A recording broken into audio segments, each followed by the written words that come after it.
Welcome to Buckeyes Tomorrow Morning for Tuesday, May 30th. I'm your host, Tom Orr. The Indiana game is in 95 days. The game against Michigan in 179 days. Today is going to be a rather significant one around the Ohio State football program, at least in our slice of the Ohio State football program. We actually get to talk to some Ohio State assistant coaches today. It'll be the first time we've talked to anyone associated with the program on the record since the spring game, so that'll be new and notable, and you're going to want to make sure you are subscribed to our YouTube channel at youtube.com/Buckeye Huddle to be able to watch a bunch of that stuff, and then we'll, of course, have all sorts of reaction and probably a Buckeye Weekly podcast episode, and you'll probably hear about some of those interviews on some of the shows later on this week. But before we get to that, let's finish up our spring recap as we're sort of turning the page to summer and next season. It seemed like, well, we better get this last one done before we do that. So bringing back Tony Gerdeman of BuckeyeHuddle.com to join me today.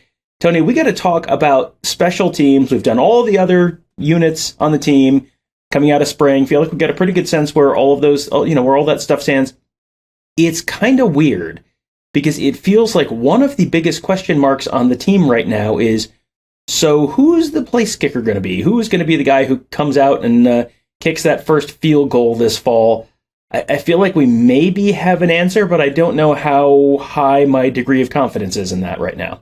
Yeah, I think the answer that you can give now would be USC transfer Parker Lewis, who was on the team last year. We never saw him, and there are some transfer issues going on with USC, which seems to happen every time somebody from USC comes to Ohio State.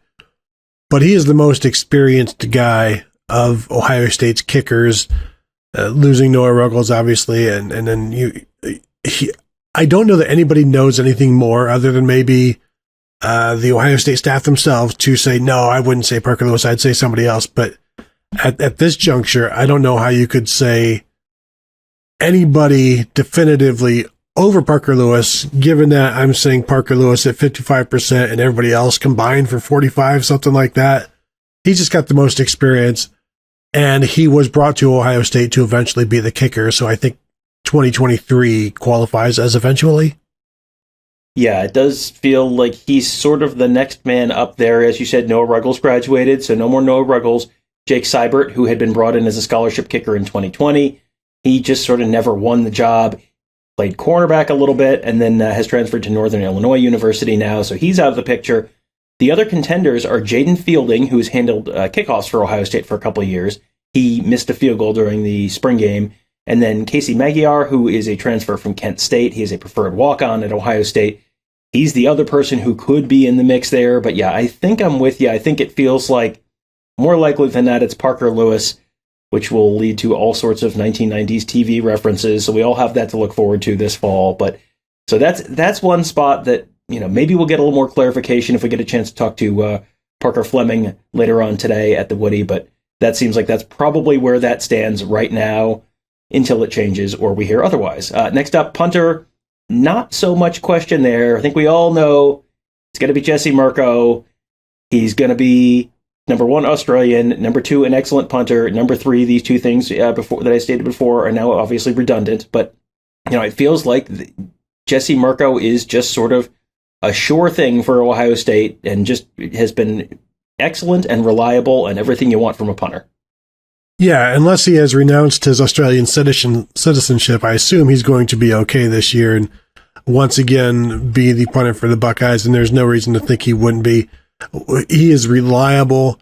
He is, I think he's a specialist as well, and yeah, they all consider themselves specialists, but he can kick the ball in different ways and do different things, and his placement is outstanding, and if you want him to boom one, he can. It's just so often they're punting from, their own 40, and it's more about placement than putting it inside the one. So yeah, I think they're completely fine with him. That gives them, I think, it gives them some comfort, allows them to relax about this position because, Tom, as we know, the punt is the most important play in football. And when you have one of the best punters in the country, you feel you go to sleep feeling good about that.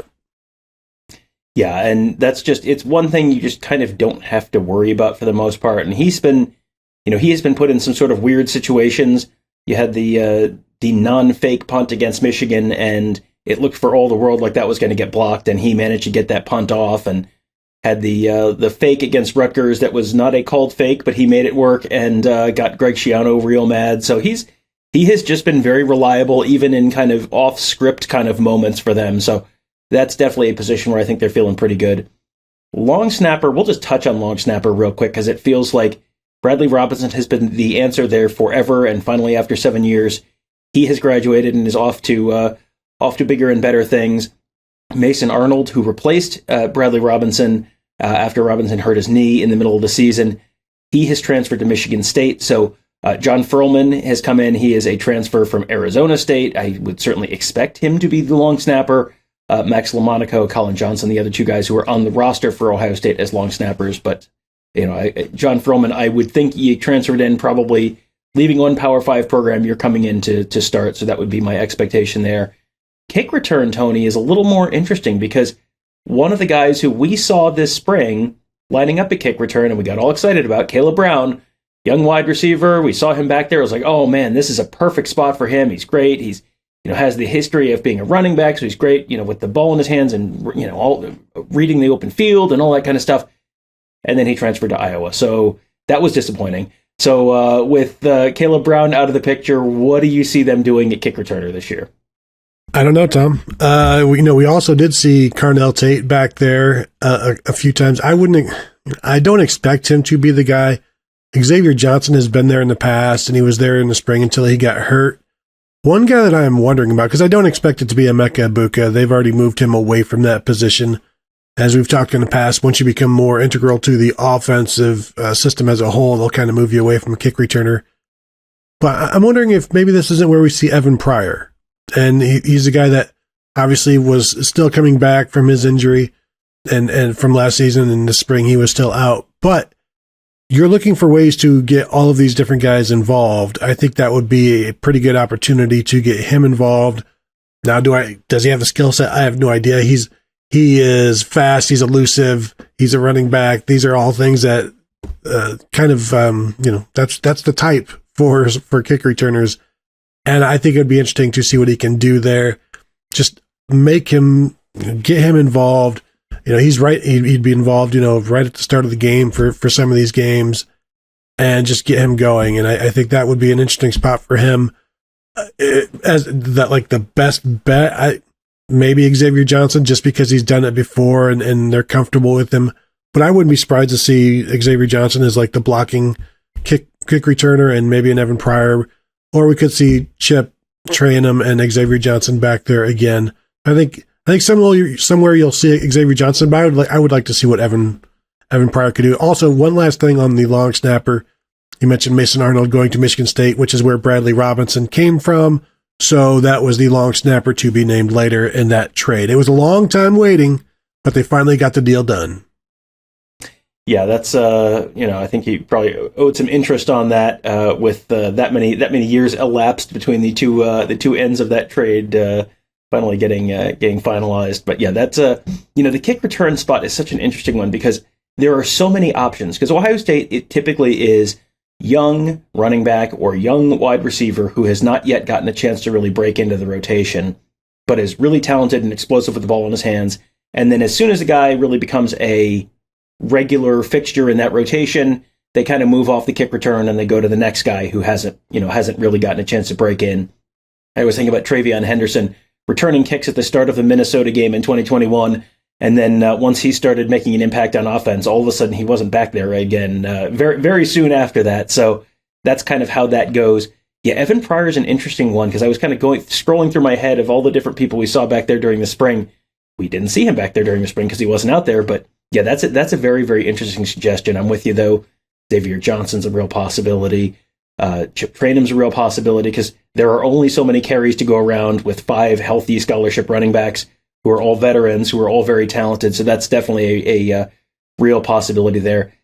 As for punt returner, punt returner it's a spot where they have tended to be safe. And we saw Marvin Harrison back there during the spring, and everyone kind of freaked out. And Marvin Harrison said, it's not a big deal. I'm just kind of working on tracking balls, and it's not, he basically kind of poo-pooed the idea that he would actually be a a punt returner for them this year. So if it's not Marvin Harrison, who do you put back there? And does the answer change on what you want in your returner if you're not quite as certain about the offense this year? Because that's sort of been the math they had to do in the past is if you're sure that C.J. Stroud and the offensive line is going to be great and you've got all these wide receivers, and so it doesn't matter whether you get the ball on the 20 or the 30 because they're going to go down and score a touchdown either way.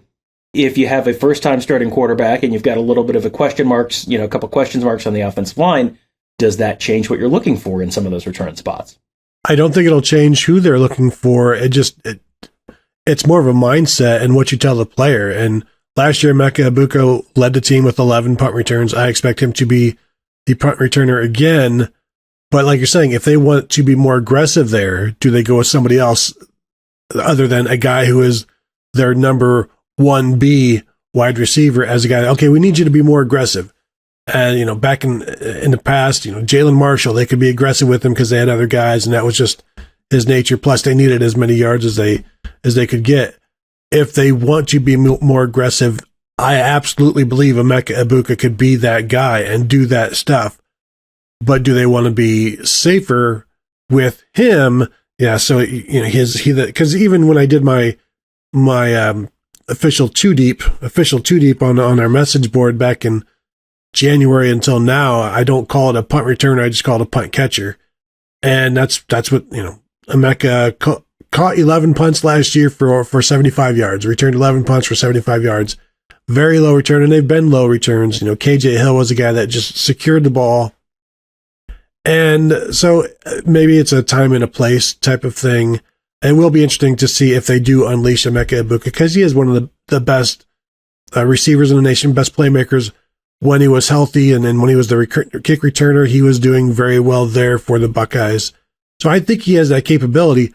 I don't know who you go to, like who would be the designated, okay, we need a home run hitter. We've seen Jaden Ballard back there in the spring as well. We saw Caleb Brown as well, but he's no longer an option. So I do wonder if they would like to get aggressive, who would it be? And would it just be Emeka, but they would pick and choose when they do that? I think they still have some things to work out there. It'll be interesting to talk to Parker Fleming, the special teams coordinator, about that thought process and really the aggression overall as they are looking to find this new offense. And maybe that's something that you plan for, but don't necessarily implement until you have to, because you're like, well, let's see how bad this offense really is before we start getting crazy aggressive.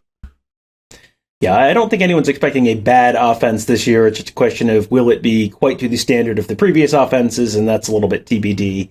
But yeah, it is always a tricky balance for them in terms of figuring out, okay, you want a punt returner who you can trust to not put the ball on the ground. And also someone who you're not going to be holding your breath every time he goes into the open field, is a critical starter on offense going to get hurt? And then also, well, do you need those yards? Are you really going to, how badly do you need those yards? That is a tricky balance, and one they're going to have to sort of work out. And the answer may change. You get the sense the answer may change at some point over the course of the summer into fall camp, and then potentially even into the season. So that is just one of the storylines we'll be tracking this summer and this fall at BuckeyeHuddle.com. Our fantastic team of insiders going to be following all the other storylines we've talked about all throughout the post-spring period, as we've been breaking down all these different position groups and the storylines to watch. And then, of course, recruiting. We're heading into a very, very busy week of recruiting. The month of June coming very, very soon. And when it does, that means official visits start, means camp start, all sorts of busy stuff going on at the Woody Hayes Athletic Center. And that busy season starts today. We'll be there a little later on this afternoon, starting at 2:30. We should be streaming some of those interviews live for you at youtube.com/BuckeyeHuddle. We'll have more probably that are recorded, and we'll get up a little later on in the afternoon.